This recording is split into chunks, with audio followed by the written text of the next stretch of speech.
السلام عليكم ورحمة الله وبركاته. اليوم راح نصلح هذا الجهاز تحويل.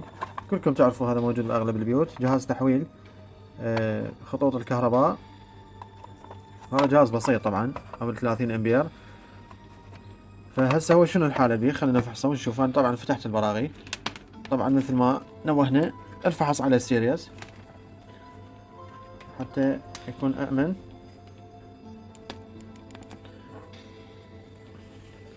خلي هذا البارد،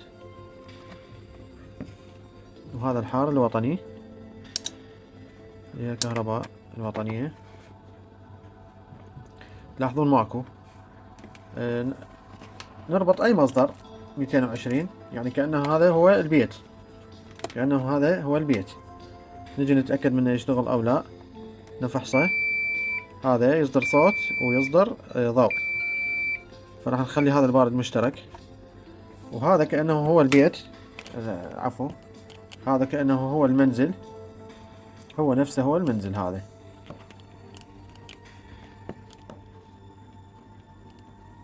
هذا هو المنزل، فراح نخليه هنا. وبعدين هسه تلاحظون ماكو، يعني البيت هسه ما يحول كهرباء. هسه احنا بدنا ننطي وطني، ماكو. خلنا ننطي العفو، هذا هو المنزل. هسه ننطي مولدة منزل يحول. لاحظون يعني هذا ما بي اي مشكلة. نحول وطني، ماكو وطني، ماكو، يقطع. نخلي مولد خارجي ايضا، شوفون القلوب اشتغل. هذا ماكو، ما يحول. اذا عندنا مشكلة، ما يحول وطني وما يحول مولد خارجي، فقط يحول مولد منزل. هسه راح نفتحه ونشوف، تابعونا. هسه احنا فتحناه.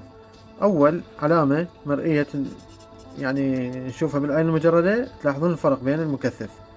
شوفون المكثف العاطل هذا هو المنتفخ، وبأكثر فيديوهاتنا هو خلال التصليح يشوفون هو هذا مظهر من المظاهر. هسه هذا هم راح نبدله، وبس قبل لا نبدله خلينا نفحص، لأنه تحويل ماكو. أكيد واحد من هذني الريليات عاطل أو مشكل أو بخلل. طبعا أنا راح أخليكم رابط شرح عن هذا المكون اللي هو الريلي، لأنه لازم تتابعون الفيديوهات القديمة حتى تعرفون ماهية التصليح. هسه بعد أن فحصناه وما يحول، هسه فتحنا الجهاز. طبعا هو جهاز عبارة عن بسيط، هو ريليات، كندنسرات ودايودات. طبعا هذا أول شي عاطل، هو الكندنسر. طبعا هسه راح نبدله احنا، وندرج بالفحص شوية شوية حتى نحصر الخلل. طبعا هذا الريلي أنا شارح عنه فيديو قديم، راح أخليكم أترك لكم الرابط مالته. إذا ما تشوفوا ما راح تفهمون عمله، بس راح أقول لكم إياه بشكل بسيط وسريع. الريلي هو تجي إشارة فيحول هاي الإشارة، أكو هنا كويل، يحول هاي الإشارة إلى توصيل، يوصل بين، يعني يوصل بين جهة وجهة. يعني شلون يوصل بين الوطني والمنزل، يوصل بين المولد والمنزل، وهكذا.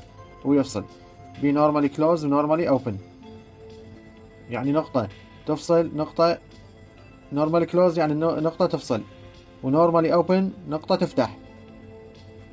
يعني بالعكس، نورمالي كلوز هو اغلاق اغلاق الدائرة، يعني نورمالي اوبن يفتح، فتح الدائرة الكهربائية. هذا هو القصد. هسه احنا راح نبدل المكثف. طبعا هو مبين، تلاحظون شلون الفرق منتفخ. ومثل ما نوهنا مراعاة القطبية، القطب السالب والموجب، لأن هذا مكثف التيار المستمر بقطبية. هسه راح نفتحه.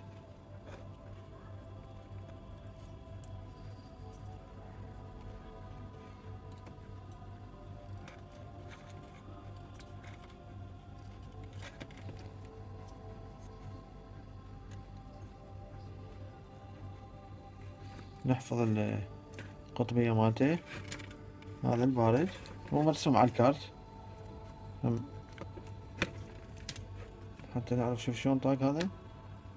هذا هو القطب السالب واللي ما عليه إشارة هذا قطب موجب. شلون نعرفه بالكارت؟ تلاحظون هذا المؤشر عليه بالأبيض، هذا معناته القطب السالب. يعني يجي هذا الخط الأبيض يجي على هذا الأبيض، حتى ننعكس، لأن هذا النوع من المكثفات إذا قلبنا الأقطاب راح ينفجر. طبعا أهم شي مثل ما تلاحظون لازم نفس القيمة، 100 يو اف 100 فولت، هذا القديم.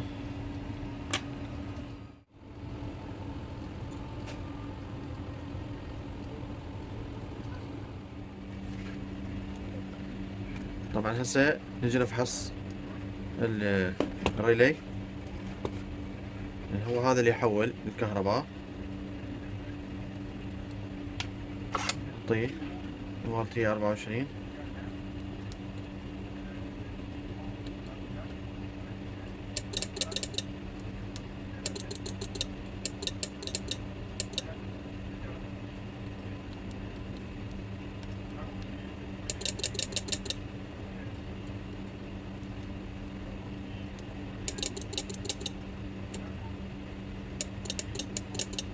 يعني بس هذا يشتغل، لأن فقط هذا يشتغل. هسه هذني ما قاعد يشتغل. هسه راح نفتحهن حتى نتأكد أكثر. طبعا نشفط الصولدر حتى لا يطول الفيديو عليكم. هسه فتحنا الريليات اثنيناتهن، هسه راح نجي نفحصهم. طبعا الفحص راح يصير كالآتي. أنا سويت هاي مسبقا، هذا ريلي مال جهاز حماية مكيف. شلون راح طريقة الفحص؟ خلي أشوفكم أول مرة. هذا المفتوح هذا هم يشبههم، بس هذا عاطل.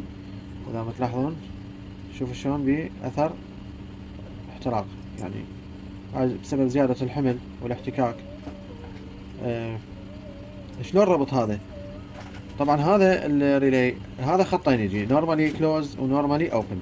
مثل ما نوهت قبل قليل، النورمالي كلوز يعني دائرة مغلقة، يعني هذا القطب مربوط مع هذا مثل ما تلاحظون على الخريطة هاي، ومربوط مع هذا، يعني هذا مربوط مع هذا مع هذا. فمن انطي مصدر منه يظل مشتغل، وهذا المصدر طافي. من انطي للكويل كهرباء مباشرة راح يفصل هذا. شوف هذا السويتش راح يفصل هذا. هسه شلون راح امثل لكم؟ راح يفصل. شوفوا هسه هذا هو نفسه، هذا متصل مع هذا القطب مع هذا. هسه هو في حالة توصيل. مجرد ما اجي اني انطي للكويل، الكويل راح يصير به حث كهرومغناطيسي، راح يجذب هذا البلاتين، هذا السويتش راح يجذبه هنا، فراح يقطع لي هذا ويوصل هذا. لاحظون هسه شلون قطع هذا، يعني التوصيل بدل ما كان هذا ويا هذا راح يصير هذا ويا هذا. فهذا دا يصير هنا بالضبط. هسه احنا منطين القطب البارد هنا، يعني هسه منو متوصل هذا مع هذا. طبعا هنا احنا ربطنا على القطب البارد، انطينا حار مشترك، انطينا موجب مشترك. هسه اكيد راح تسألون هاي المقاومة شنو؟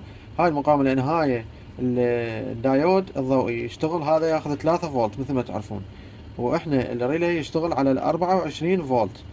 فما يصير انا انطي 24 على 3 راح يحترق، فلازم مقاومة 2 كيلو، لان 1 كيلو على 12، 2 كيلو ل 24. هسه هذا مو موضوعنا، بس حتى يتوضح لكم. فاحنا انطينا موجب مشترك وانطينا بارد منه. طبعا القطبية مو مشكلة بالنسبة للريلي، فانطينا بارد هذا اللي هسه هو بحالة اوبن، دائرة مفتوحة، وهذا الكلوز هاي دائرة مغلقة، هذا مشتغل.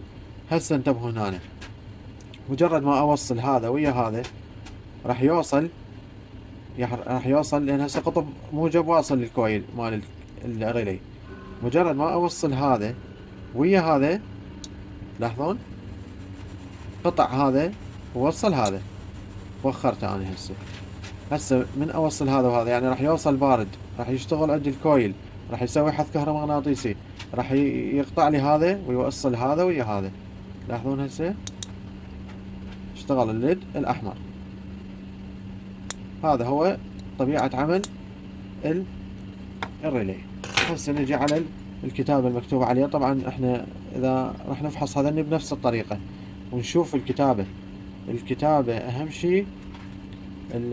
الامبير، الفولت، هسه دي سي 24 فولت كله نفس الشيء. عندنا نورمالي اوبن 30 امبير 250 فولت و28 فولت بالدي سي. هذا قدرة التحمل مالته. وهذا النورمال كلوز 20 امبير 250 فولت. وهذا مو واضح شوية 128 فولت، العفو 128 فولت دي سي. طبعا هذا التحمل مال التوصيل، اما هو 24 فولت. وهن تقريبا هذني اغلبيتهم يعني نفس الشيء اللي هن اجهزة حماية والتحويل، اجهزة تحويل. هسه حتى لا يطول الفيديو عليكم، طبعا بس تنوه لكم هذا فرق. اكو ريلي، هذا ريلي خط واحد، خط كلوز فقط اوبن. هذا نورمال كلوز ونورمالي اوبن، يعني بخط فتح وخط سد. هذا لا، تلاحظون هنا قطب ما موجود، قطب فقط واحد، يعني يوصل، مجرد يوصل، يعني ما بي قطع. هسه احنا نجي نفحص هذا نفس الطريقة، يعني احنا فحصناه هالشكل ويشتغل. بس مرات الحالة تغشنا، يعني يشتغل ريلي بس قد يكون الخلل هنا، يعني يشتغل الكويل بس قد يكون الخلل بالبلاتين. هسه احنا شو نسوي على السريع؟ هاي الليدات تقدرون تسوون مثل هذا النموذج كلش بسيط، مجرد ان نلحم، نعطيه موجب، هذا موجب مشترك حتى نتأكد منه يشتغل او لا.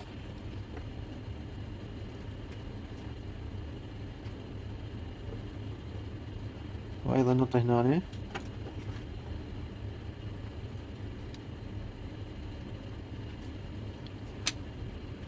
نقدر للسرعة ايضا نسوي قراصات، ولكن هسه ربطنا. هسه راح نربط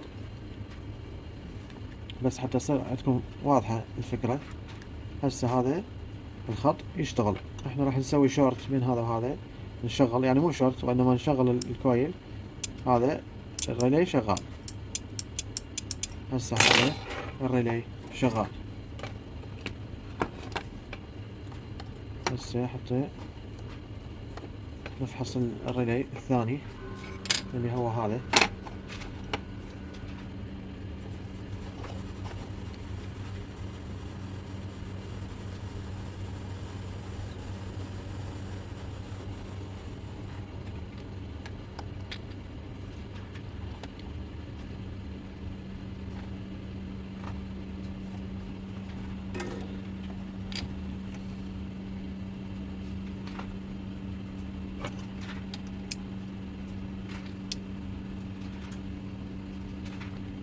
هسه تلاحظون هنا تبين الخلل، هذا عاطل، يعني دا يفصل ولكن ما يحول هذا الليد الثاني اللي هو هذا ما قاعد اذا هسه راح نخلي مال الجهاز الحماية اللي عندنا هم زين، هذا هو نظيف ويشتغل مال جهاز حماية المكيف. راح نشده بمكان هذا. تلاحظون هسه هذا عاطل، يعني هسه تلاحظون اكو صوت، بس هذا الصوت يغشكم لانه ما يوضح العطل زين، لكن عن طريق هاي الدائرة البسيطة عرفنا شلون نفحصه. هسه راح نشد هذني ونرجع لكم. هسه شدينا الريلي، هذا نفسه وهذا الجديد شديناه. وهسه راح نفحص، طبعا لحمناهن بقوة لان هذا راح يصير عليه حمل. انتباه لهاي النقطة، لازم اللحيم يكون بشكل جيد. طبعا احنا ما رجعنا بعد هاي الوايرات هسه، بس اهم شي نفحص. هسه مثل ما تلاحظون هذا ننطي هذا البارد، وننطي هذا المصدر اللي هو نعتبره مثلا هو البيت اللي هو المنزل، ننطي بارد مشترك.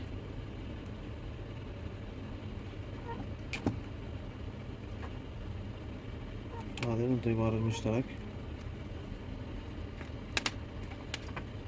وهذا هو حار المنزل. هسه يبقى هذا هو الكهرباء. هذا البيدي هسه اني هذا هسه لاحظوا هذا هو شنو؟ هذا كهرباء. هسه تكون وطنية. نجي يا الله هسه راح نفحص مولد المنزل. مولد المنزل اوكي يشتغل، يعني من يجي مولد المنزل هذا يشتغل. نجي على الوطني، الحمد لله والشكر هذا هم يشتغل. نجي على المولد الخارجي ايضا اشتغل. اذا كان هذا الريلي، هذا الريلي اللي فحصناه قبل قليل هذا هو العاطل.